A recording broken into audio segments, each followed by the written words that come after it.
मुझे शौक़ बचपन से था। मैं अपने बाबा के साथ जाती थी और अपने बड़े भाई के साथ जाती थी, लेकिन एक मौका चाहिए था, एक रास्ता चाहिए था कि मुझे प्रोवाइड हो और मैं उसको प्रोफेशनली आगे बढ़ाऊं। कोयटा के छोटे पहाड़ जैसे चिल्तन है और तकतू है, यहाँ मैं अपने बाबा के साथ जा चुकी हूँ, लेकिन इससे आगे मैं कोई बड़े पहाड़ों पे नहीं गई। मुस्तकबिल में मैं चाहती हूँ कि जितने भी 8000 और 7000 के पहाड़ है वहाँ पे जाऊँ, लेकिन पहले मैं चाहती हूँ कि अल्लाह की मदद से मैं स्पांटिक पे जाऊँ, उसके बाद जितने बड़े पहाड़ है वहाँ पे जाऊँ।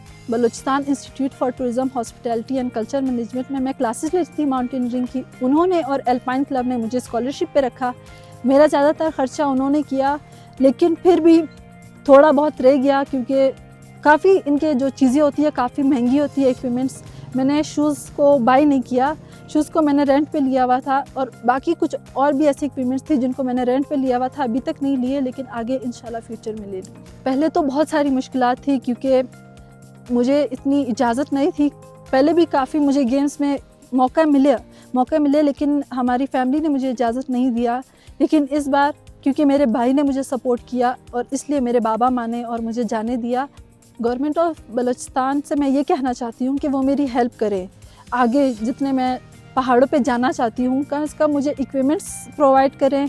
मुझे सिर्फ ना कि मुझे लगता है मेरे बाद और बहुत सारी लड़कियाँ स्पोर्ट्स में आएंगी कि मेरे साथ उनको भी सपोर्ट करें, क्योंकि मैं नहीं चाहती कि इस बार मैं अकेली गई हूँ बलूचिस्तान से।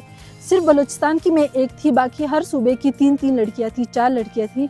मैं चाहती हूँ कि इस बार अगली बार जब मैं जाऊँ तो हम मल्टीप्लाई होके जाएँ, मैं अकेली ना जाऊँ।